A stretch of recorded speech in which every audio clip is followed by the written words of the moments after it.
What's good, everyone? OJ here. Welcome back to another video. Today, we're going to be going over my top 10 most anticipated Nintendo Switch titles for 2021. So let's go ahead and get right into it. Number 10, Shin Megami Tensei 3 Nocturne HD Remaster. This is a hard-as-nails turn-based RPG based off of the PS2 classic, and I cannot be more thrilled to get my hands on it. Now, the game already released in late 2020 in Japan, but the international release will be spring 2021 for the PlayStation 4 and the Nintendo Switch. Now, the cool thing about this is that they're actually going to be making a number of improvements and fixes upon the international release. The Japanese release was plagued with a few frame rate issues and some bugs here and there that should be ironed out by the time that the game does release in spring 2021. So I'm looking forward to going through and playing one of the best Shin Megami Tensei experiences out there. Many people do consider it that, and it has a lot of variety, really hard, has a lot of cool additions added in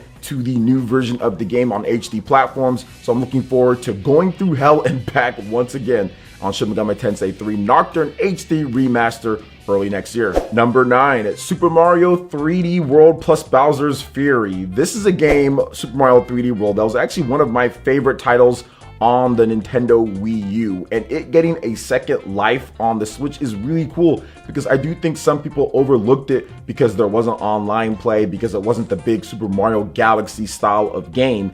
But this game has additions. It has online play. It's going to have a sharper resolution. You have the local play built into there. You still have all the charm and cool platforming that was there in the original release. Plus, you have the Bowser's Fury, which looks to be a really hard expansion to the game. It looks like it's going to take things to the next step because it has a really evil and menacing type of tone to it. So it definitely seems like something that hardcore players of the Mario games are really going to enjoy. So that game's coming out February 2021, and I cannot wait to get my hands on it. Number 8, Monster Hunter Rise. Now, I'm not a huge Monster Hunter fan. I've literally tried to get almost into every single one of them. I've played over and over, but the cool things and why I'm anticipating Monster Hunter Rise is because of the new air mobility. I love that little jitterbug or whatever they call it, to where you can kind of just maneuver through the air. And I love like the dogs that you can ride on, the Palamutes or whatever they're called as well. There's a lot of great additions to the experience, and it being built specifically for the Nintendo Switch to where you can play on the go. It's going to perform well also on the TV because Monster Hunter games can be kind of grindy. I actually do like that about the game because it'll give me more opportunities to play it when I'm not around the TV or when I'm going somewhere else, especially in 2021 if we can start traveling once again. So I'm looking forward to what they offer with Monster Hunter Rise. Looks like it's going to have just as much variety, a lot of enemies, the difficulty is going to be there. So let's see how much Capcom can impress me in 2021 with this game. Number 7, Monster Hunter Stories 2. Now, this is a game that I originally played, the first one on the Nintendo 3DS, and that game got overlooked just because it was a very late Nintendo 3DS game, but technically it's one of the most impressive looking and performing Nintendo 3DS games on the market. It's a old school turn-based RPG, but with some new twists thrown in there in the Monster Hunter universe. So with Monster Hunter Stories 2, it already looks beautiful, but they didn't show us any of the combat because maybe they're waiting for like another time to do so. But overall, based on what I played with Monster Hunter Stories on the Nintendo 3DS, I already know if they take that system and then just enhance it, make it better, give you more people to use, give you more options and combat, it's going to be a fantastic game. So this game is coming out in the summer of 2021, so I'm looking forward to it then. Number 6, Bravely Default 2. And it's funny because I thought this game would probably be higher on my list, but to be honest, all of these games I'm really excited for. But Bravely Default 2 is one of those games that back when it originally came out on the Nintendo 3DS, another 3DS game as well, I 100%ed it. I did everything to do in the game. There was like nothing else that I could do. So this game is definitely following up on what the original Bravely Default did, but the cool thing about it is that you don't need to play Bravely Default 1 to get into this Bravely Default. But the cool thing about it is that you don't need to play Bravely Default 1 to be into Bravely Default 2. They're adding new characters. It's kind of like a different world, probably a separate world created from the original Bravely Default when that happened. So it's probably something like that, to where it's like a Final Fantasy type of thing. So I do like that. You have new characters, a lot more new abilities. The graphics and the visuals are really cool. It really fits that aesthetic and what they went for the Nintendo 3DS. Looks a bit weird because the quality is a lot higher, but I'm definitely getting used to it, and I think that it's going to be an amazing game. They had the demo up and it confirmed everything that I thought, that I'm going to absolutely love this game with its job classes and what they're doing. So this is another title that's coming out February of 2021 on the Nintendo Switch. Number 5, No More Heroes 3. So No More Heroes is a franchise that I've played since day one. When No More Heroes 1 came out on the Wii, I bought it day one back in 2007. When No More Heroes 2 came out on the Wii, I bought that day one back in 2010. When No More Heroes Travis Strikes Again, or Travis Strikes Back, or whatever it's called, when that came out, I played that day one. So I've been there for all of the previous 3 games, and I'm definitely going to be here for its first official real HD debut that's not a port or something like that, and is an actual full-on game with the team going with the usual perspective and gameplay style. Obviously the Travis game on the Switch, that was HD, but that was more of a smaller end project. Still had some cool ideas, but more of a smaller end game. This one is going to be the full No More Heroes experience that you know and love from No More Heroes 1 and No More Heroes 2, but it seems like they're taking things even to the next level. They made some great ideas with it by having like an intergalactic type of tournament thing, because they can get more crazier with the gore or with what they're doing, because you're not slashing humans as much, which you're probably going to be doing that at times, but I think that they ran into some issues with that. So in No More Heroes 3, just from the little bit of footage that they showed us, the graphics look fantastic. You can tell that the game was built for the Nintendo Switch. The combos and what they're doing with the gameplay looks great. It's going to bring back all the cool stuff. The wrestling, the beam katanas, the wit of Travis. It looks like a true in and true out fusion of No More Heroes 1 and No More Heroes 2, with all the flair that the series is known for. So this game, we don't have a release date for it outside of just 2021, but it's already been delayed from this year, and from what they've shown us, it's far more along than what we saw the previous time with Suda's head covering up everything. So it's probably going to be a first half of 2021 game, and I'll be buying it day one, just like I did the previous games. Number 4, Persona 5 Strikers. Now this game is very interesting because people thought of it first it being just a Warriors clone of a game. It's like, oh, it's just gonna be like the same Warriors game but with Persona characters, but it's actually not that. It's a full-on action RPG with some Warriors elements in there. There are some times where you're fighting a bunch of enemies on the screen and just doing stuff that you do in a Warriors game, but most of the time you're going through dungeons, you're fighting enemies in single encounters, or there might be like 3 of them. The battle stops, you get your experience. So the flow of the game is completely different from a Hyrule Warriors or a One Piece Pirate Warriors or any of those games. This is an actual RPG. It's an action RPG with it and not more of the Warrior style game, which people don't realize. But it's got me excited to play it because it is something different. It is something different from what you would have expected. And from the demo that I played, there is a Japanese demo. You can go out there and play it.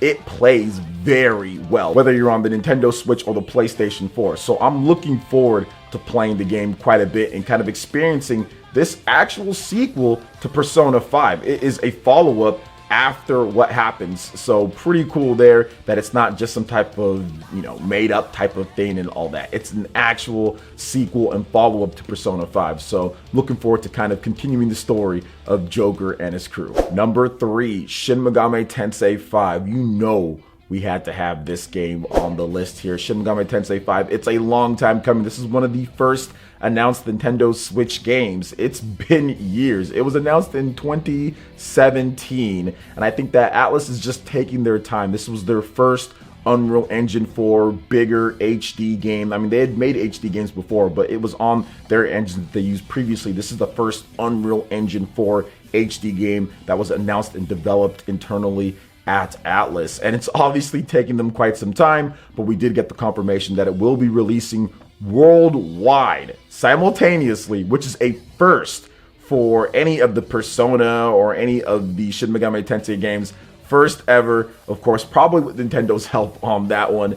And while there isn't a lot of information, I've played so many of Atlus's games, whether it's Persona or Shin Megami Tensei, I know what to expect when it comes to the combat. but the execution of the story and how things are setting up, the graphical tone and look, Shin Megami Tensei has always been more of that darker tone, and I'm looking forward to playing through all of it and doing the best that I can. Like, I want it to be a hard as nails RPG out there. I want to struggle with it. I want to have to be able to power level and do other stuff like that, man. And according to Sega, apparently this game is going to be a first half of 2021 type of game. So they might try to do a combo marketing style with Shin Megami Tensei 3 HD, the remaster, and then head that into Shin Megami Tensei 5. Number 2, Neo: The World Ends With You. So this is more than a decade in the making. I have been waiting just for this. Ever since I originally played The World Ends With You back on the DS all those years ago, I was thinking, man, what if this turned into a console game? What if this turned into a franchise?